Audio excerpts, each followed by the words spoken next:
Vamos ao primeiro assunto. O desembargador diz que 80% do judiciário está contra o STF, está contra as aberrações jurídicas que estão ocorrendo no Brasil, estão contra 80% do judiciário, estão contra o que temos visto de decisões inconstitucionais, abusivas, sem obediência à lei, sem obediência ao segmento do devido processo legal, sem processo, no quarto escuro de um sigilo absolutamente ilegal. Nós não podemos ter ninguém processado, ninguém pode ser alvo de busca e apreensão, ninguém pode ser alvo de medidas arbitrárias, abusivas, autoritárias, ditatoriais, emanadas não de um poder paralelo, emanadas não de milicianos, emanadas do Poder Judiciário e do seu órgão máximo.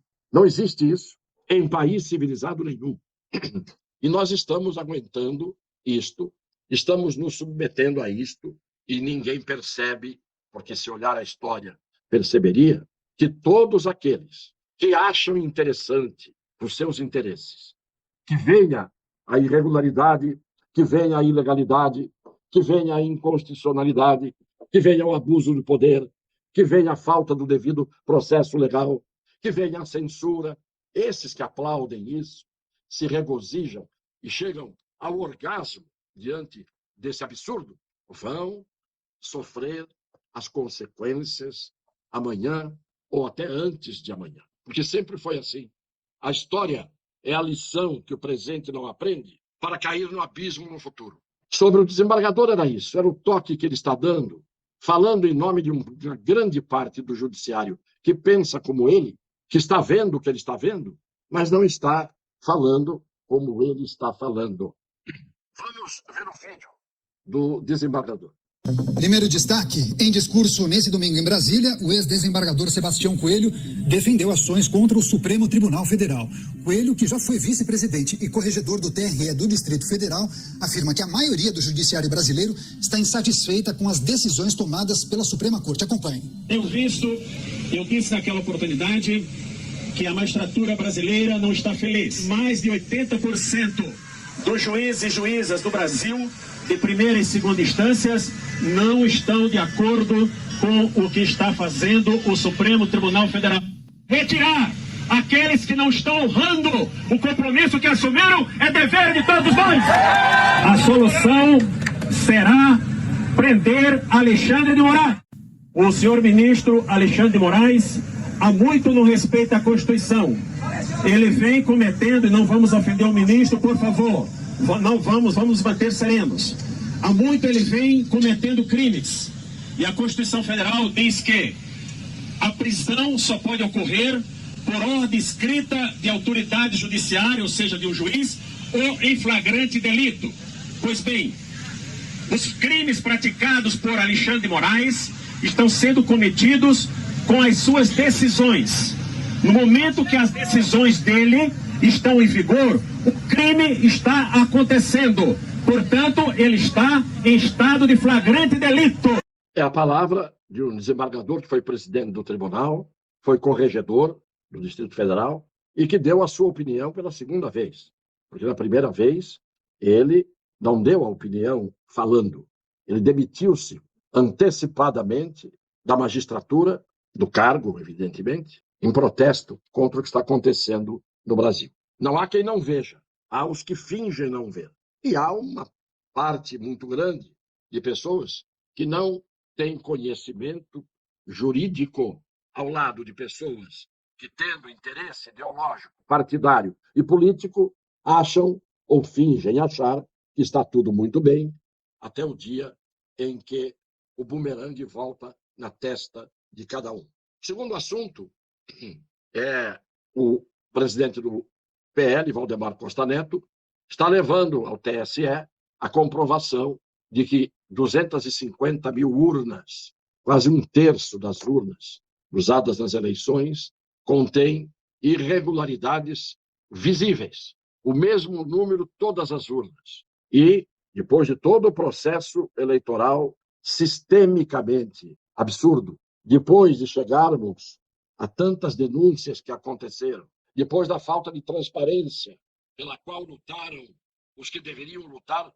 pela transparência absoluta. Depois de tudo isso, depois de nós vermos ministros que tomaram um lado e deixaram isso claramente por pensamentos, palavras e obras, nós, evidentemente, temos que esperar o que vai acontecer agora, sem contar que até hoje o TSE não respondeu ao relatório das Forças Armadas, que falavam claramente, de uma forma bem simples, mas ao mesmo tempo incisiva, de que era preciso abrir uma comissão com técnicos, com peritos de alta competência para estudar aqueles buracos encontrados pelas Forças Armadas, que não se meteram, mas foram chamadas, convidadas para fazer parte da Comissão da Transparência e depois colocadas para escanteio por aqueles que não imaginavam que viriam conclusões importantes.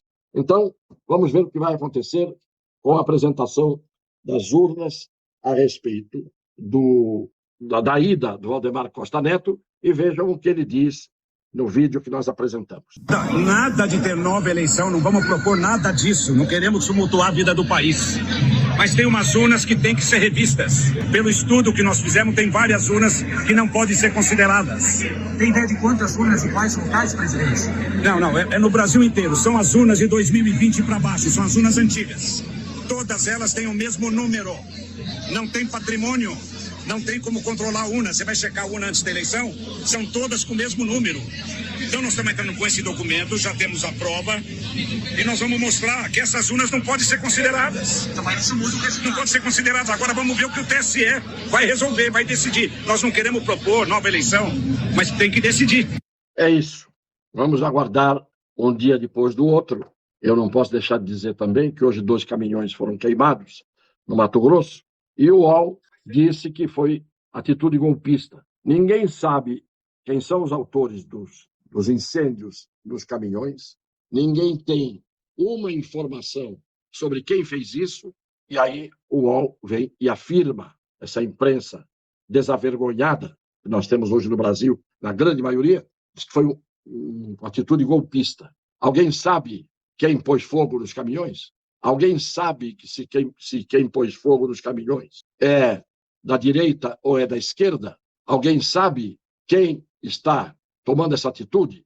Porque há mais de 20 dias, os conservadores estão se manifestando pacificamente e sofrendo arbitrariedades. Por que de repente, hoje, 20 e tantos dias depois, lá no Mato Grosso, iriam queimar 2 caminhões?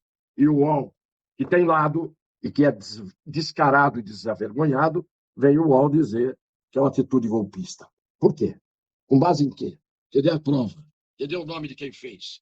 Quem está por trás? Quem foi o mandante? É essa a imprensa que está nos enganando diariamente, ou sonegando informações, ou inventando informações, ou distorcendo fatos. Por isso que eu faço a sugestão.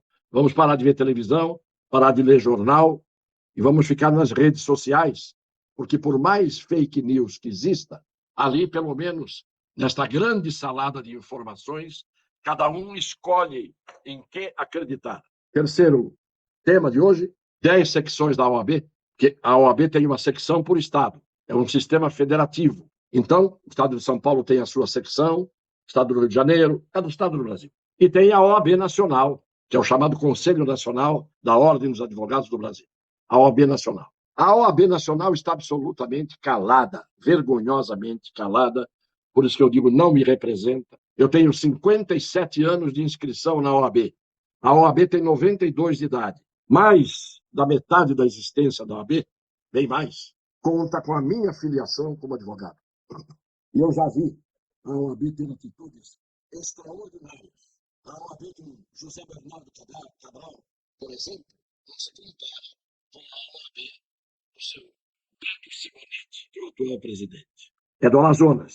O pior de tudo, esse Beto Simonetti, que é o presidente nacional da OAB, fez parte do movimento que mexeu na lei do abuso de autoridade, abuso de poder, ajudou a fazer isso. E hoje, esquecendo o que fez, está absolutamente calado, autoamordaçado. É preciso que 10 secções da OAB se manifestem em protesto, porque está na Constituição que o advogado é parte obrigatória na aplicação da justiça, junto com a magistratura, os juízes e com o Ministério Público. É um triângulo. E a OAB calada vendo tudo isso que está acontecendo. Todos esses abusos. Que vergonha eu tenho hoje da Ordem dos Advogados do Brasil. Que vergonha. Onde estão as entidades representativas de segmentos importantes do país? Todo mundo assistindo que está aí, de forma omissa, em silêncio. Mais uma vez, por favor, compartilhem, inscrevam-se no canal,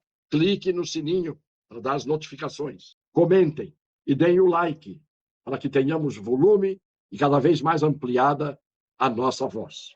A todos, meu agradecimento. Um beijo no coração das pessoas de boa fé. Que Deus os abençoe e, se Ele quiser, até amanhã.